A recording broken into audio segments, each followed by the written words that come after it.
All right, cool. Let's ride.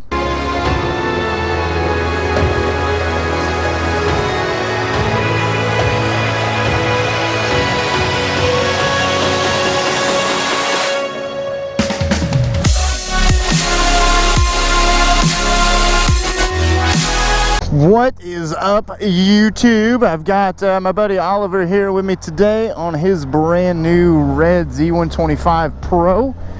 Just got that bike from Northeast Georgia Motorsports a couple weeks ago, and from my understanding, not only is he loving it, but he is ready to learn how to take his test. Thus, the video of top 5 new rider tips is born, and we're gonna go give you and Oliver the tools you need for your first bike purchase, your licensing stuff, and what to look for or not to look for in a new bike. So tag along and hang out.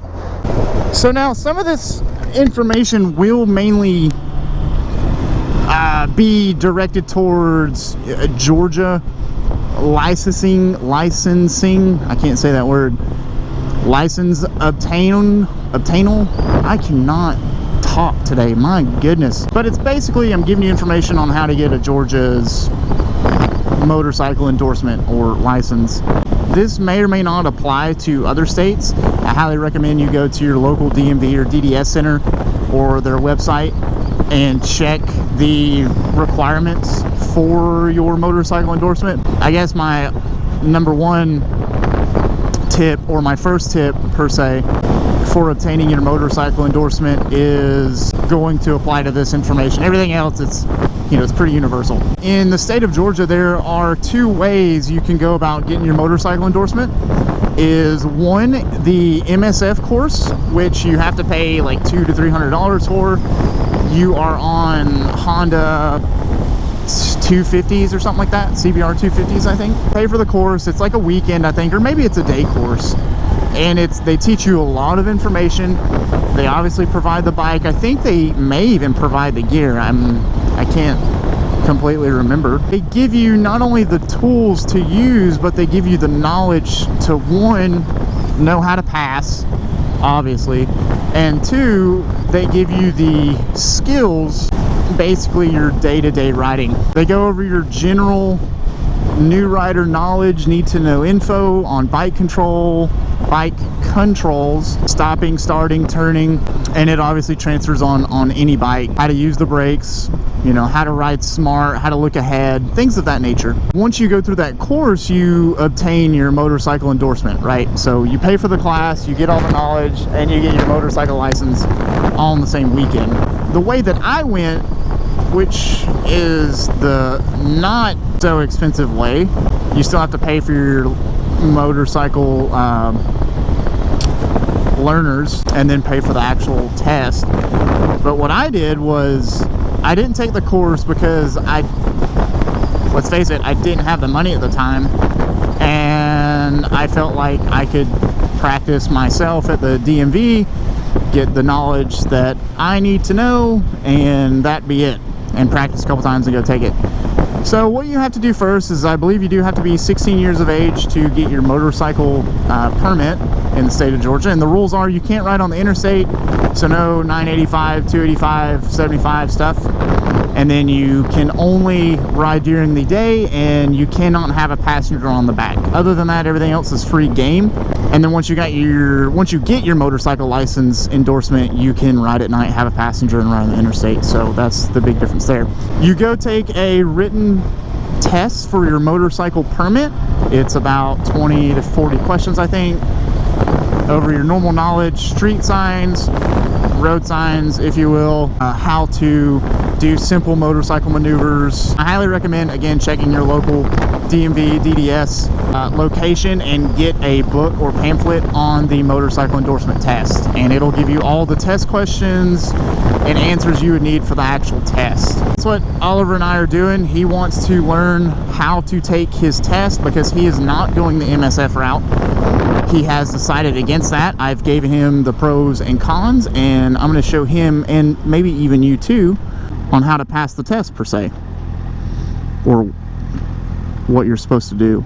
And with Oliver being a new rider, he's brought up some really good questions that I feel like most of you newer riders should have. And even if you aren't an experienced rider, it's good to recover these topics and conversate down below in the comments. So feel free to add your opinions and what you think, and we'll keep the conversation going. Also be sure to subscribe and hit that bell, because I will be doing these videos every Friday is what I'm trying to do, and so far it's working out really good with my schedule.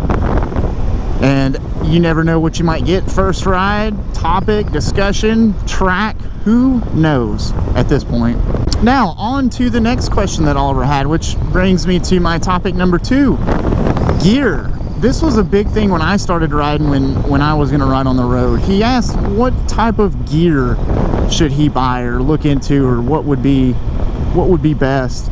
And realistically, obviously in the state of Georgia you have to have a helmet. In the states where you don't have to have a helmet, I would recommend getting one, because you are absolutely crazy if you do not get a helmet. I don't understand riding without a helmet. Well, obviously get a helmet. Get you something that has a clear visor option, or you can put a clear visor on it so you can ride at night. It's frustrating to be riding in the day and then get caught at night without one, because I have had that happen to me before, and it can be somewhat of a pain.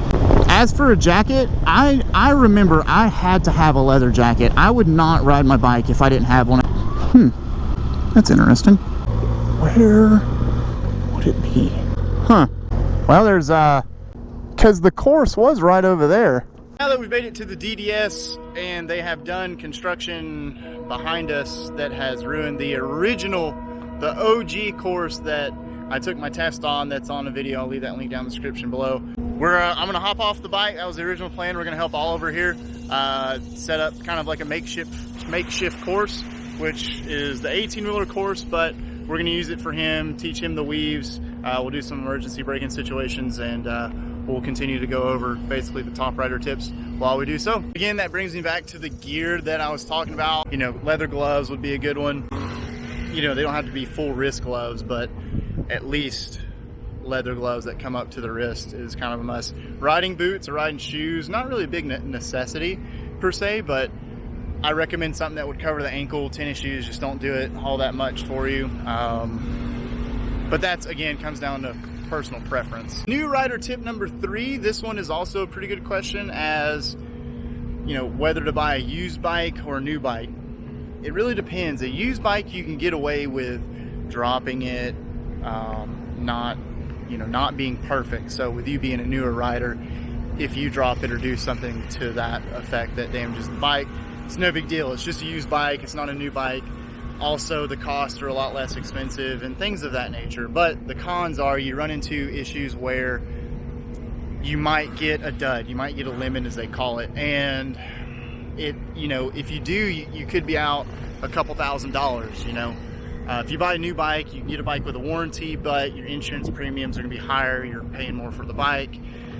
And if you drop it, you're pretty much cringing and crying that you just dropped your brand new bike. So there are pros to cons to each. My first bike was an R6. I bought it used as a project bike, and I built it basically rebuilt it per se. So it was kind of nice because I did drop it a couple times. I even wrecked it, and it wasn't a big deal because it was a used bike and I put it back together myself. But if you're more timid, you don't have a lot of mechanics or mechanical experience, maybe a new bike is the way to go. And shoot, you can still get a used bike, but you can take it to the dealership you bought it from, or take it to a dealer to give it a good check over and make sure everything's good to go. One of the other big questions that he had was, how do you get, as a newer rider, how do you get comfortable on your machine, comfortable on your bike?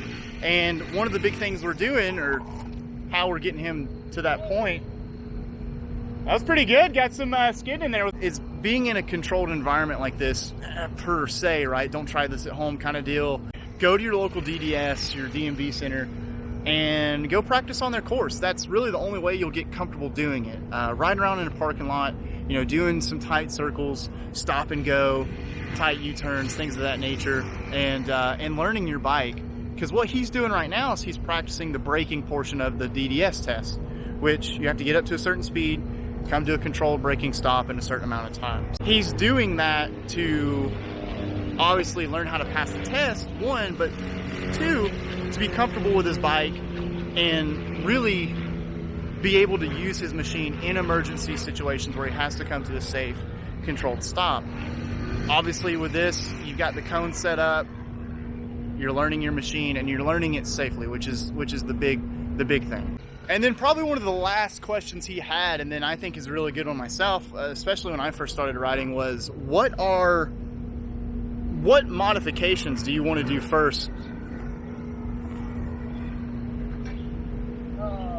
Well, that's okay. What are some of the first things you want to do to the bike to make it more comfortable, or modifications you want to do to the bike to give you that street performance that you want it to have?